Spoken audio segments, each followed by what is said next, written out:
Hi hello ನಮಸ್ಕಾರ ಸ್ನೇಹಿತರೆ. ಇಲ್ಲಿ ಚಾರು ಮನೆ ಬಿಟ್ಟು ಹೋಗೋ ಪರಿಸ್ಥಿತಿ ಬಂದೇ ಬಿಡ್ತು. ಹಾಗಿದ್ರೆ ಗುರುಗಳು ಬಂದು ಹೇಳಿದ್ದೇನು, ಮನೆಯವರು ಎಲ್ಲರೂ ಕೂಡ ಚಾರುನ ಮನೆ ಬಿಟ್ಟು ಆಚೆ ಕಳ್ಸೋಕೆ ಸಮ್ಮತಿ ಕೊಟ್ಟೆ ಬಿಟ್ರ ಅಂಥದ್ದು ಏನಾಯಿತು, ಇದು ಎಲ್ಲವನ್ನ ಕೂಡ ತಿಳ್ಕೊಬೇಕು ಅಂದರೆ ಈಗಲೇ ನಮ್ಮ ಈ ಚಾನಲ್ನ ಸಬ್ಸ್ಕ್ರೈಬ್ ಮಾಡಿ, ಹಾಗೆ ಒಂದು ವಿಡಿಯೋವನ್ನು ಪೂರ್ತಿಯಾಗಿ ನೋಡಿ. ಇಲ್ಲಿ ಚಾರಿ ಇಬ್ಬರು ಕೂಡ ಮಾಡಿದ ತಪ್ಪಿಗೆ ಇವತ್ತು ಅವರ ಬದುಕು ಬೀದಿ ಮಾತಾಗಿದೆ.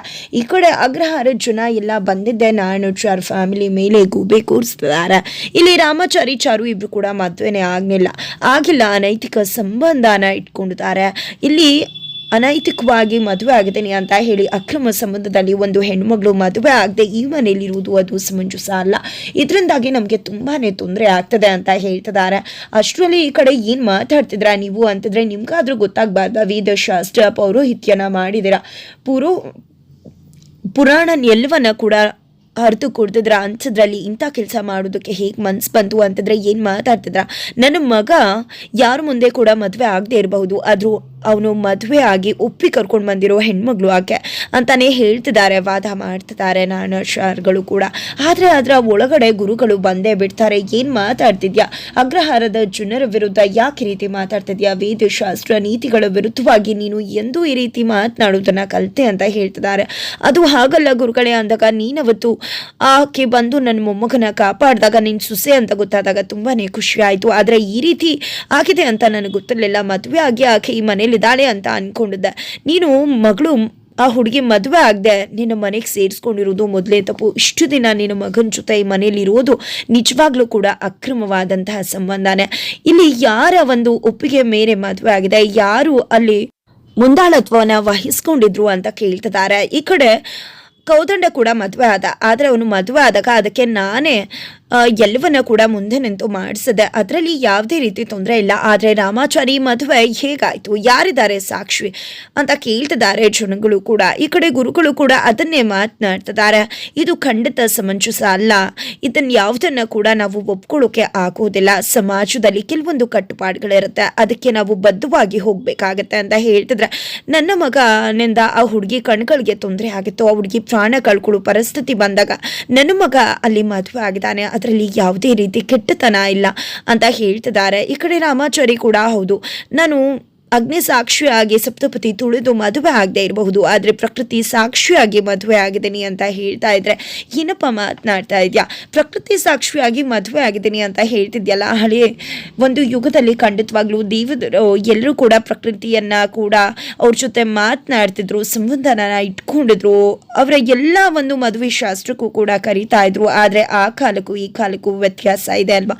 ಇದು ಕಲಿಯುಗ, ಇದರಲ್ಲಿ ಪ್ರಕೃತಿ ಸಾಕ್ಷಿಯಾಗಿ ಮದುವೆ ಆಗೋದಕ್ಕೆ ಸಾಧ್ಯನಾ? ನೀನು ಕೋರ್ಟ್ಗೆ ಹೋದ್ರೂ ಕೂಡ ಇದನ್ನ ಹೇಳಿ ನೀನು ಮದುವೆ ಆಗಿದ್ದೀನಿ ಅಂತ ಹೇಳಲಿಕ್ಕಾಗತ್ತಾ? ಯಾವ ಸಾಕ್ಷಿ ಇದೆ ನಿನ್ನ ಬಳಿ ಈಕಿನ ಮದುವೆ ಆಗಿರುವುದಕ್ಕೆ ಅಂತ ಗುರುಗಳು ಕೂಡ ಪ್ರಶ್ನೆ ಮಾಡ್ತಿದ್ದಾರೆ.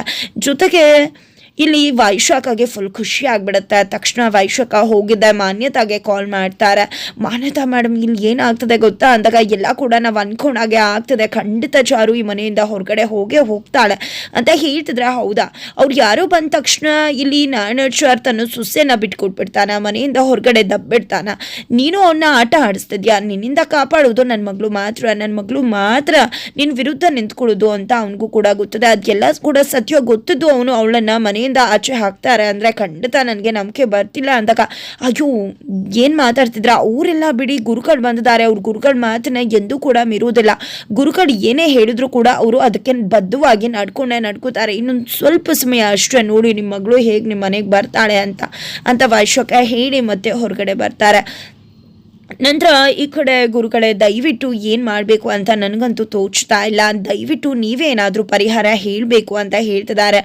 ನೋಡಪ್ಪ, ನಾನು ಹೇಳೋದು ನಿಮಗೆ ಇಷ್ಟ ಆಗೋದಿಲ್ಲ ಅನಿಸುತ್ತೆ, ನಿಮಗೆ ಶಾಕ್ ಆಗ್ಬೋದು, ಆದರೆ ನಾನು ಈ ಒಂದು ಪರಿಹಾರನ ಹೇಳಲೇಬೇಕಾಗಿದೆ ಅಂತಿದ್ರೆ ನೋಡಿ, ಈ ಮನೇಲಿ ಈ ರೀತಿ ನಡೀತಿರೋದ್ರಿಂದ ನಮ್ಮ ಹೆಣ್ಣು ಮಕ್ಕಳುಗಳಿಗೆ ಯಾರಿಗೂ ಕೂಡ ವರ ಸಿಗ್ತಾ ಇಲ್ಲ ಅಂತಿದ್ದಾರೆ. ಏನಾಗ್ತಿದೆ ಇಲ್ಲೆಲ್ಲ ಅಂತ ಜಾನಕಿ ಅವರು ಹೇಳ್ತಿದ್ರೆ, ಇದು ತುಂಬ ದಿನಗಳಿಂದನೇ ನಮ್ಮಲ್ಲೆಲ್ಲ ಮಾತುಗಳು ನಡೀತಾ ಇತ್ತು, ಆದರೆ ನಿಮ್ಮವರೆಗೂ ಇದುವರೆಗೆ ಬಂದಿರಲಿಲ್ಲ ಅಷ್ಟೇ ಜಾನಕಮ್ಮ ಅಂತ ಅಲ್ಲಿರೋ ಹೆಂಗಸರುಗಳು ಕೂಡ ಹೇಳ್ತಿದ್ದಾರೆ. ಜೊತೆಗೆ ಇವ್ರು ಏನಾದರೂ ಈಕೆನ ಮನೆಯಲ್ಲೇ ಇಟ್ಕೊಂಡ್ರೆ ಖಂಡಿತವಾಗ್ಲೂ ಇವರನ್ನ ಯಾವುದೇ ಕಾರ್ಯಕ್ಕೂ ಕೂಡ ಕರೆಯುವುದಿಲ್ಲ. ಜೊತೆಗೆ ಅಗ್ರಹಾರದಿಂದ ಇವರನ್ನ ಬಹಿಷ್ಕಾರ ಹಾಕಬೇಕಾಗುತ್ತೆ. ಯಾವುದೇ ಪೂಜೆ ಪುನಸ್ಕಾರಗಳನ್ನ ಕೂಡ ಮಾಡೋದಕ್ಕೆ ಅವಕಾಶ ಕೊಡುವುದಿಲ್ಲ ಅಂತ ಜನಗಳು ಹೇಳ್ತಾರೆ. ತದನಂತರ ಈ ಕಡೆ ನೋಡಪ್ಪ, ನಿಜವಾಗ್ಲೂ ಹೇಳ್ತಿದ್ದೀನಿ, ನನಗೂ ಕೂಡ ಒಬ್ಬಾಕೆ ಮಗಳಿದ್ದಾಳೆ, ಅವಳನ್ನ ಮದುವೆ ಕೂಡ ಮಾಡಬೇಕಲ್ವಾ, ನಿನ್ನಿಂದಾಗಿ ಇನ್ನೊಬ್ರಿಗೆ ತೊಂದರೆ ಆಗಬಾರ್ದಲ್ವಾ, ನಮ್ಮಿಂದ ಎಂದು ಯಾರಿಗೂ ಕೂಡ ತೊಂದರೆ ಆಗಬಾರ್ದು. ನಾವು ಬಂದು ಸಮಾಜದಲ್ಲಿ ಇದ್ದೀವಿ ಅಂದಮೇಲೆ ಒಂದಷ್ಟು ನೀತಿ ನಿಯಮಗಳಿರುತ್ತೆ, ಅದಕ್ಕೆ ಬದ್ಧವಾಗಿ ಸಾಗಬೇಕಾಗತ್ತೆ. ಅನೈತಿಕವಾಗಿ ನಿನ್ನ ಮಗ ಮದುವೆ ಆಗಿ ಬಂದು ಅಕ್ರಮವಾಗಿ ಹೆಣ್ಮಗುನ ನಿನ್ನ ಮನೇಲಿ ಇಟ್ಕೊಂಡಿರುವುದು ಖಂಡಿತ ಸಮಂಜಸ ಅಲ್ಲ. ಅದಕ್ಕೆ ನಾನು ಕೊಡೋ ಪರಿಹಾರ ನಿಮ್ಮೆಲ್ಲರಿಗೂ ಸಮ್ಮತಿ ಆಗುತ್ತೋ ಇಲ್ವೋ ನನಗಂತೂ ಗೊತ್ತಿಲ್ಲ. ಆದರೆ ಯಾವುದೇ ಕಾರಣಕ್ಕೂ ಕೂಡ ಈಕೆ ಮನೇಲಿ ಇರಬಾರ್ದು, ಇವಳಿಗೆ ಈ ಮನೇಲಿರೋ ರೈಟ್ಸ್ ಇಲ್ಲ ಅಂತ ಹೇಳ್ತಿದ್ದಾರೆ. ಏನು ಮಾತಾಡ್ತಿದ್ರ ಗುರುಗಳೇ ಅಂತ ಕೇಳ್ತಿದ್ರು ಕೂಡ ಇಲ್ಲಿ ಗುರುಗಳು ಅದನ್ನೇ ಹೇಳ್ತಿದ್ದಾರೆ. ಈ ಕಡೆ ಕೋದಂಡ ಇಷ್ಟೆಲ್ಲ ಆದ್ಮೇಲೂ ಕೂಡ ಈಕೆ ಯಾಕಿರ್ಬೇಕು ಈ ಮನೇಲಿ, ನಾನೇ ಹೇಳ್ದೆ ಮನೆಯಿಂದ ಹೊರಗಡೆ ಕಳ್ಸಿದ್ರೆ ಇಷ್ಟೆಲ್ಲ ಆಗ್ಬೇಕಾಗಿತ್ತಾ ಅಂತ ಕೋದಂಡವರು ಕೂಡ ಹೇಳ್ತಿದ್ದಾರೆ. ಈಕೆ ಈ ಮನೇಲಿ ಇದ್ದಷ್ಟು ದಿನ ಬರೀ ಅನಾಹುತಾನೆ, ಮೊದಲು ಇವಳನ್ನ ಮನೆಯಿಂದ ಓಡಿಸಿ ಇನ್ನೇನಿದೆ ಅಪ್ಪ, ಇಷ್ಟೆಲ್ಲ ಜನಗಳು ಬಂದು ಹೇಳಿದ್ದಾಯ್ತು, ಗುರುಗಳು ಹೇಳಿದ್ದಾಯ್ತು, ಅಗ್ರಹಾರದಿಂದ ಹೊರಗಡೆ ದಪ್ತೀನಿ ಅಂತ ಕೂಡ ಹೇಳಿದ್ದಾಯ್ತು, ಅಷ್ಟೆಲ್ಲ ಆದ್ರೂ ಕೂಡ ಇವಳನ್ನ ಮನೇಲಿ ಇಟ್ಕೊಳಕ್ಕಾಗತ್ತಾ ಅಂತ ಕೇಳ್ತಿದ್ದಾರೆ. ಜೊತೆಗೆ ಈ ಕಡೆ ನಾಣಾಚಾರ್ಗಳು ಕೂಡ ಆಕೆ ನಮ್ಮನ್ನ ನಂಬಿ ಇಲ್ಲಿಗೆ ಬಂದಿದ್ದಾಳೆ, ನಂಬಿ ಬಂದಂತ ಹೆಣ್ಣು ಮಗಳು ಜೊತೆಗೆ ನನ್ನ ಮಗನ ಮದುವೆ ಆಗಿ ಇಲ್ಲಿಗೆ ಬಂದ್ಲು, ಅವನ ಜೊತೆ ಇಷ್ಟು ದಿನಗಳ ಕಾಲ ಸಂಸಾರ ಮಾಡ್ಲು, ಇಷ್ಟೆಲ್ಲ ಆದ್ಮೇಲೂ ಕೂಡ ಆಕೆನ ಮನೆ ಬಿಟ್ಟು ಹೋಗು ಅಂತ ಹೀಗೆ ಹೇಳಿ ಅದು ಎಷ್ಟು ಸರಿ ಅಂತ ಪ್ರಶ್ನೆ ಮಾಡ್ತಿದ್ದಾರೆ. ಇಷ್ಟೆಲ್ಲ ಆದ್ರೂ ಕೂಡ ನಿಮ್ಮನ್ನ ಅಗ್ರಹಾರದಿಂದ ನಮ್ಮನ್ನ ಬಹಿಷ್ಕಾರ ಆಗ್ತೀವಿ, ಯಾವುದೇ ಪೂಜೆ ಪುನಸ್ಕಾರಕ್ಕೂ ಆಸ್ಪದ ಕೊಡೋದಿಲ್ಲ ಅಂತ ಹೇಳಿದ್ಮೇಲೂ ಕೂಡ ನಿಮ್ಗೆ ಈಕೆನ ನಿಮ್ಮನೇಲೆ ಇಟ್ಕೋಬೇಕು ಅಂತ ಅನ್ನಿಸ್ತಾ ಇದೆಯಾ ಅಂತ ಕೇಳ್ತಿದ್ದಾರೆ. ಈ ಕಡೆ ಕೋದಂಡವರು, ನೋಡು ವೈಶ್ವಕ, ನಾವು ಯಾವುದೇ ಕಾರಣಕ್ಕೂ ಕೂಡ ಈ ಮನೆಯಲ್ಲಿ ಇರೋದು ಬೇಡ ಅಂತ ಹೇಳ್ತಿದ್ದಾರೆ, ಬಂದ್ಬಿಡು ಅಂತ ಹೇಳ್ತಿದ್ರ. ಹೌದೌದು, ಇಷ್ಟೆಲ್ಲ ಆದ್ಮೇಲೂ ಕೂಡ ಇಷ್ಟೆಲ್ಲ ನಡೆದ್ರು ಇವ್ರು ಏನೂ ಕೂಡ ಮಾತನಾಡ್ತಿಲ್ಲ ಅಂದ್ರೆ ಖಂಡಿತವಾಗ್ಲೂ ಇವರ ಮನಸ್ಸಲ್ಲಿ ಈಕೆನ ದಬ್ಬೋ ಉದ್ದೇಶ ಇಲ್ವೇ ಇಲ್ಲ ಅಂತ ವೈಶ್ವಕ ಕೂಡ ಹೇಳ್ತಿದ್ದಾರೆ. ಈ ಕಡೆ ನಾಣಾಚಾರ್ಗಳಿಗೆ ಏನ್ ಮಾಡ್ಬೇಕು ಅಂತ ಗೊತ್ತಾಗ್ತಿಲ್ಲ. ಆದ್ರೆ ಇಲ್ಲಿ ಗುರುಗಳು ಮಾತ್ರ ಯಾವುದೇ ಕಾರಣಕ್ಕೂ ಚಾರು ಈ ಮನೇಲಿ ಇರಬಾರ್ದು, ಆಕೆ ಈ ಮನೆ ಬಿಟ್ಟು ಹೋಗ್ಬೇಕು ಅಂತಾನೆ ಹೇಳ್ತಿದ್ದಾರೆ. ಈ ಕಡೆ ಏನ್ ಮಾಡ್ಬೇಕು ಅಂತ ತೋಚದೆ ಈ ಕಡೆ ಚಾರು ಮತ್ತೆ ಚಾರಿ ತುಂಬಾನೇ ಶಾಕ್ ಆಗಿದ್ದಾರೆ, ತುಂಬಾನೇ ಕುಸ್ತು ಹೋಗಿದ್ದಾರೆ.